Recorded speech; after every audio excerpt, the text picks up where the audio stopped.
Hello everyone, I am Pooja Raut. Welcome to Adda 24/7 school. इस pandemic situation में I hope so कि आप और आपका पूरा परिवार बच्चों स्वस्थ होगा और सुरक्षित होगा, और आई होप सो कि आपने टर्म 2 की जो तैयारी है वो भी शुरू कर दी होगी। सो बच्चों, हमारा ये जो वीडियो है वो किस पे डिपेंड है? सो हमारा ये जो वीडियो है बच्चों, आपका 11th का क्लास 11th का इकोनॉमिक्स का टर्म 2 का कितना सिलेबस है बच्चों जो रिड्यूस और डिलीट हो गया है, इस पे बच्चों आज का हमारा ये सेशन है। तो देख लेते हैं कौन कौन सा पोर्शन डिलीट हुआ है या फिर हमें कौन कौन सा पोर्शन नहीं पढ़ना है टर्म 2 के लिए। सो बच्चों, अगर हम बात करें हमारा सिलेबस के बारे में, डिलीटेड पोर्शन के बारे में हम बात करेंगे, पर उससे पहले हम बच्चों सिलेबस के बारे में बात कर लेते हैं। सो हमारा टर्म 2 का क्लास 11th का जो सिलेबस है बच्चों वो देख लेते हैं। सो हमारा टर्म 2 का जो सिलेबस है, 2 बुक्स हैं हमारी 11th की। पहली है बच्चों स्टैटिस्टिक फॉर इकोनॉमिक्स, दूसरी बुक है बच्चों हमारी इंट्रोडक्टरी माइक्रो इकोनॉमिक्स। दोनों ही बुक में बच्चों कितना कितना पोर्शन है हमारा इस बार टर्म 2 में आएगा ये देखेंगे। तो सबसे पहले हमारे पार्ट 1 में, यानी जो हमारी फर्स्ट बुक है जो हमारी स्टैटिस्टिक फॉर इकोनॉमिक्स है, इसमें बच्चों हम पढ़ेंगे स्टैटिस्टिकल टूल्स एंड इंटरप्रिटेशन के बारे में, मेजर ऑफ डिस्पर्जन के बारे में, कोरिलेशन के बारे में और इंडेक्स नंबर के बारे में।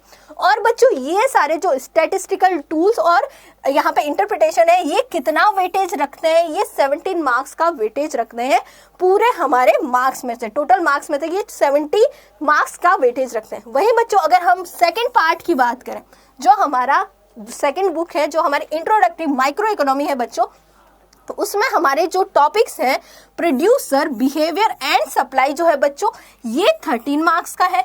वहीं बच्चों form of market and price determination under perfect competition and simple application की बात करें, सो मैम ये 10 मार्क्स का वेटेज रखती है। और ओवरऑल अगर हम माइक्रो इकोनॉमी की बात करें तो 23 मार्क्स का वेटेज रखती है। सो बच्चों 70 मार्क्स का वेटेज यहाँ पे स्टैटिस्टिकल फॉर इकोनॉमिक्स रखती है।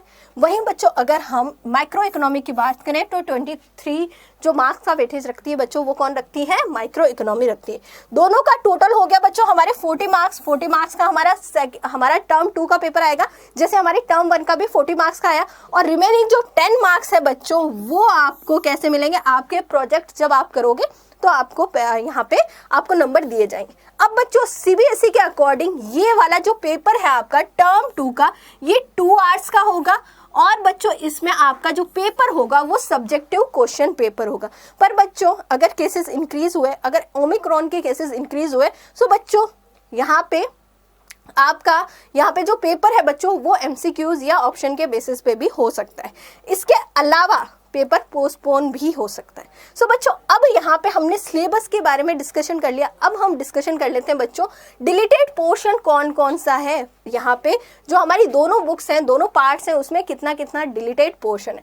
सो बच्चों अगर हम बात करें तो स्टैटिस्टिक फॉर इकोनॉमिक्स की, तो स्टैटिस्टिक फॉर इकोनॉमिक्स में बच्चों जो यूनिट 3 है स्टैटिस्टिकल टूल एंड इंटरप्रिटेशन में, सो मैम यहाँ इसमें मेजर ऑफ डिस्पर्जन है, इसमें range, quartile deviation, mean deviation, coefficient of range, coefficient of quartile deviation और कोएफिशिएंट ऑफ मीन डेविएशन जो है हमें नहीं पढ़ना है।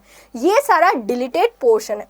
वहीं कोरिलेशन की बात करें सो स्पेयरमैन को यहाँ पे रैंक कोरिलेशन को नहीं पढ़ना है, ठीक है। जो हमारा कार्ल पियर्सन का है वही हमें कोरिलेशन पढ़ना है।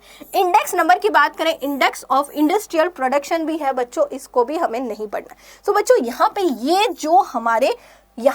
जो हमारे टॉपिक्स हमें दिए हुए हैं ये हमें नहीं पढ़ना है, ये डिलीटेड है, ये आपके एग्जाम में नहीं आएंगे। सो बच्चों इन पे अपना टाइम वेस्ट ना करें, क्योंकि आपको अगर पढ़ाई करनी है, अच्छे से पढ़ाई करनी है, सो आप ये पोर्शन थोड़ा ध्यान से देख के ये जो पोर्शन है उनको ना पढ़ें, क्योंकि ये एग्जाम के पॉइंट ऑफ व्यू से इंपॉर्टेंट नहीं है और ये एग्जाम के पॉइंट ऑफ व्यू से क्या है बच्चों? डिलीटेड है। सो जब भी पढ़ाई करें सो ये चीज़ें अपने माइंड में रख के पढ़ाई करें। आगे बच्चों हम दूसरी जो हमारी बुक है that is introductory micro economics है। इसमें बच्चों कौन कौन सा पोर्शन डिलीट हुआ है इसके बारे में बात कर लेते हैं। सो अगर इंट्रोडक्शन की बात करें, सो इंट्रोडक्शन में बच्चों कॉन्सेप्ट ऑफ प्रोडक्शन पॉसिबिलिटी फ्रंटनियर की बात करें, सो ये क्या है? डिलीटेड है।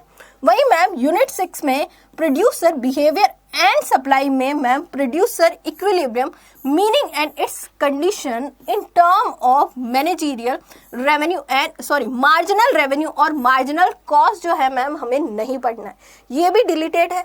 वहीं मैम अगर परफेक्ट कंपटीशन की बात करें, form of market and price determination under perfect competition with sample application में अगर हम देखें तो other market form, monopoly, monopolistic competition, there meaning and feature नहीं पढ़ना है। ये बच्चों ये पूरा का पूरा क्या है, ये पूरे के पूरे चैप्टर है। इवन 2 चैप्टर जो हैं वो सीधे सीधे डिलीट हुए हैं।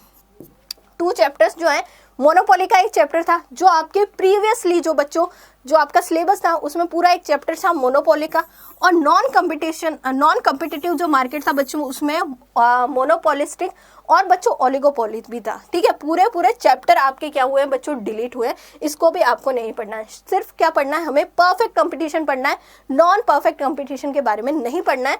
और यहाँ पे प्रोडक्शन में भी हमने देख लिया कि क्या क्या हमें पढ़ना है। सो बच्चों हमेशा अगर आप पढ़ने बैठो, अगर आप टर्म 2 की तैयारी कर रहे हो, सो मैम यहाँ पे हमें ध्यान देना है कि किस किस को हमें कौन कौन से टॉपिक हमें पढ़ने हैं, कौन कौन से टॉपिक हमें नहीं पढ़ने। सो बच्चों आई होप सो कि ये जो वीडियो है आपके लिए इन्फॉर्मेटिव हुई होगी। आई होप सो आपको इससे बच्चों इन्फॉर्मेशन मिली होगी। अगर बच्चों आपको किसी भी तरह की कोई क्वेरीज है आप कमेंट बॉक्स में लिख सकते हो, और ऐसे ही वीडियोस के लिए सब्सक्राइब करें हमारा चैनल अड्डा 24/7 स्कूल। और बच्चों इस वीडियो को लाइक करना ना भूलें। Thank you.